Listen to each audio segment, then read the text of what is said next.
Welcome back, nonprofits, to the Google Community Leaders Program nonprofit YouTube page. Today's video is going to be about how to optimize your website using search engines. Here's a little bit about what we'll be covering today. The agenda will be getting started with SEO, understanding how Google search works, how to help Google find your content, tips to manage your appearance in Google search results, optimizing your content, and finally, making your site mobile friendly. So let's dive in. Getting started. Important words to know include index, which is an entry for each web page that describes the content and location of that page. Crawl, which is the process of looking through new or updated web pages.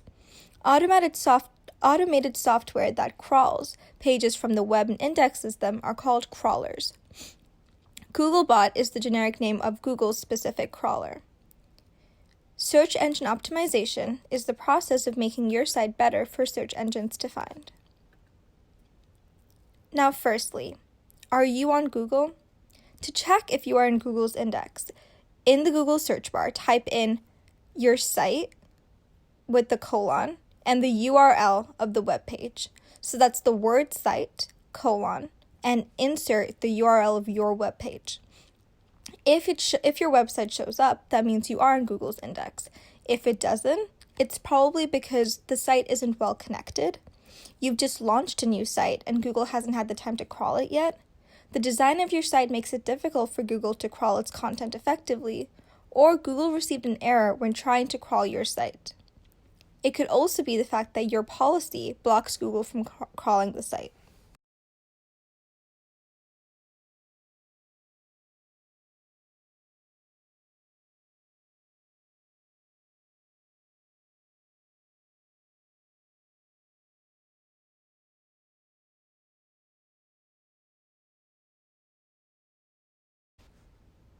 Now, the question we all ask is, how can you get your site on Google? Here are some guidelines directly from Google Webmaster Guidelines, which is a website that you can look up with a bunch of great tips. So firstly, make sure that your website pages are primarily for users. Do not try to throw in jargon or keywords to make them specifically for search engines to find you. The more relevant they are for users, the higher they'll pop up organically. And secondly, ensure that your website is unique, valuable, or engaging for consumers. These are a bunch of things that you need to make sure you're avoiding when creating your website.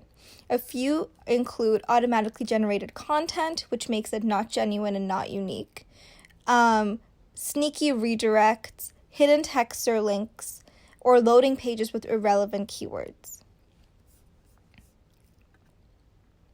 Other more generic tips include submitting your content to Google and monitoring how you're doing in Google Search through Google Search Console. So if you use this link on this page, you can put in your URL and see how relevant you are to Google.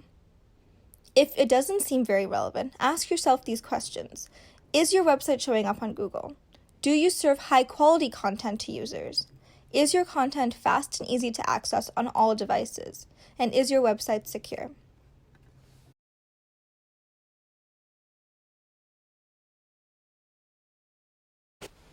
Now we're going to move on to how Google Search works. Now, this is a little bit complicated, so feel free to pause the video as needed. Essentially, Google gets information from many sources, and these include web pages, user-submitted content, book scanning, public databases on the internet, and many more. But there are three main steps to generate results from web pages. So Google crawls. They crawl through the internet, crawl through different web pages, and make sure that they're all really relevant. And then they add these to their index.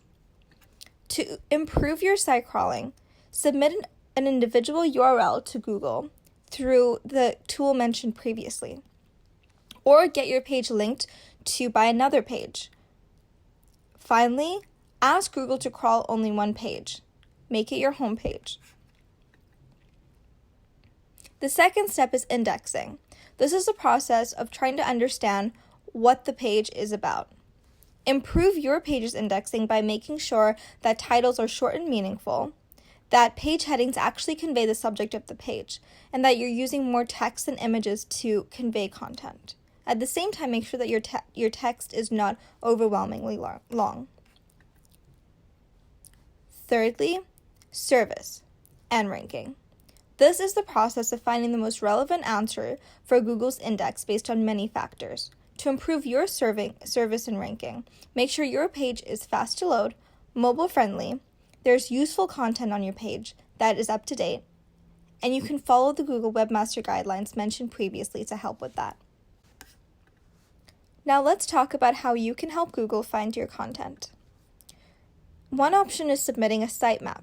A sitemap is a file in which you provide all kinds of information about your page, the videos, and other files on your site, and the relationship between them.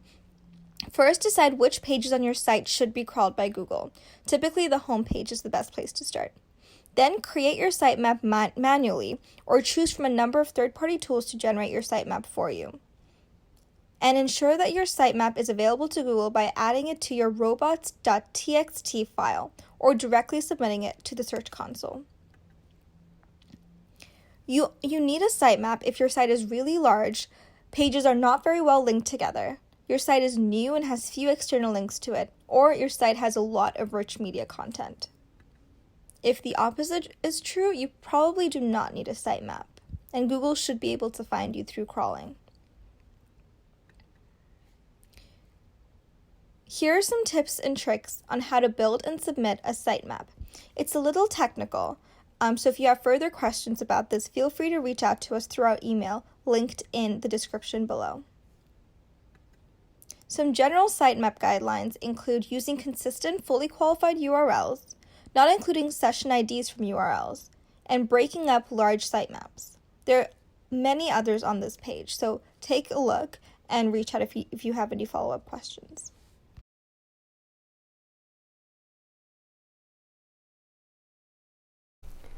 Next, we'll talk about how to manage your appearance in Google search.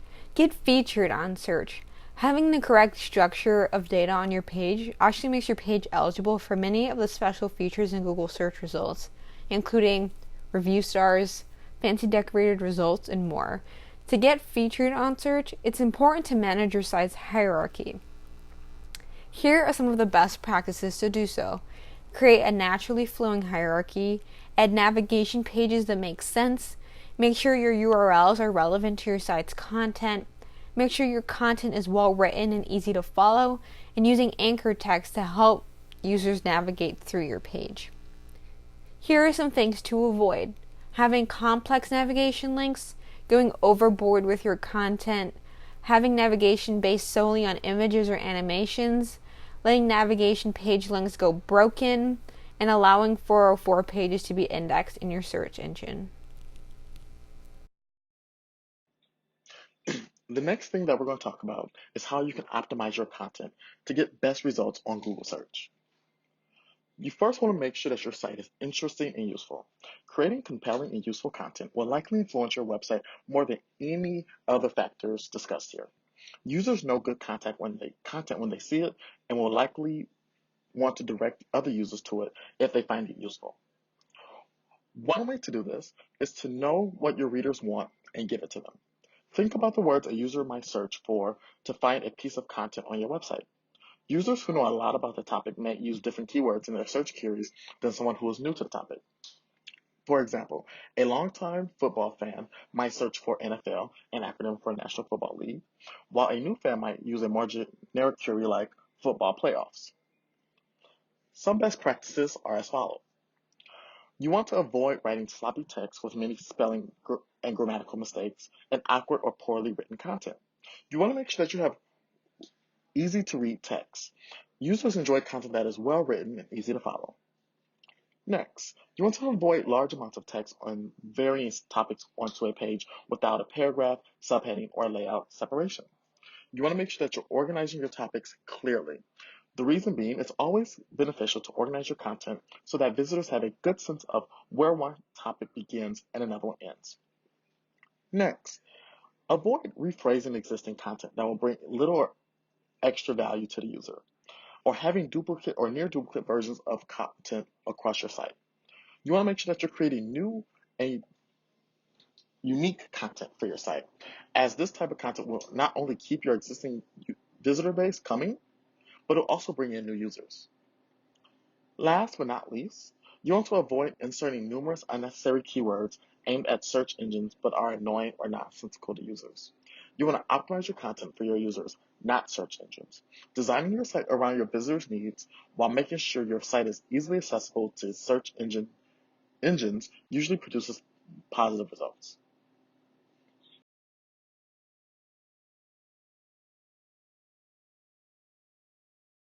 Next, we'll talk about making your page more mobile friendly. The world is becoming more and more mobile today, and actually most people are searching Google on their mobile device. It's important that the desktop version of your site be flexible for mobile devices. Here we'll talk about 4 main mobile devices: smartphones, tablets, multimedia phones, and feature phones. It's important to choose your mobile strategy, and there are multiple ways to do so. Here are 3: responsive web design, dynamic serving, and separate URLs for mobile users. Regardless of the configuration that you choose, there are some key points that you should be aware of. Making sure that if you are using responsive web design, that you use meta name viewport tags to tell the browser how to adjust to the content. If you're using dynamic serving, using the very HTTP headers to signal changes depending on user agent. And if you're using separate URLs, signaling the relationship between the 2 URLs via a tag in Elements. Here are some other things to keep in mind: making sure that your resources are crawlable, making sure that if Googlebot doesn't have access to the page, that they have other ways to detect the content that you have, and avoiding common mistakes that make it frustrating for mobile visitors, such as unplayable videos and broken images. You want to make sure that you provide full functionality for all devices, especially because mobile users expect to have the same functionality as a desktop user, and you want to make sure that the structure of your data, images, and videos are included for your mobile site as well.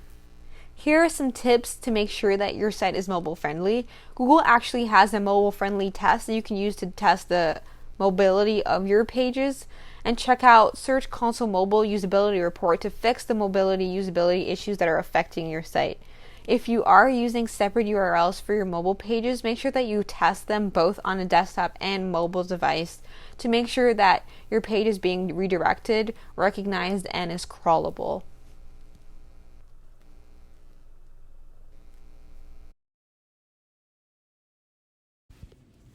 Thank you so much for watching our YouTube video about search engine optimization. If you have any other questions or want any more information, please feel free to reach out to us at Google CLP Nonprofit at umich.edu, or sign up for office hours with a Googler in Google Ann Arbor using the link provided. Thank you.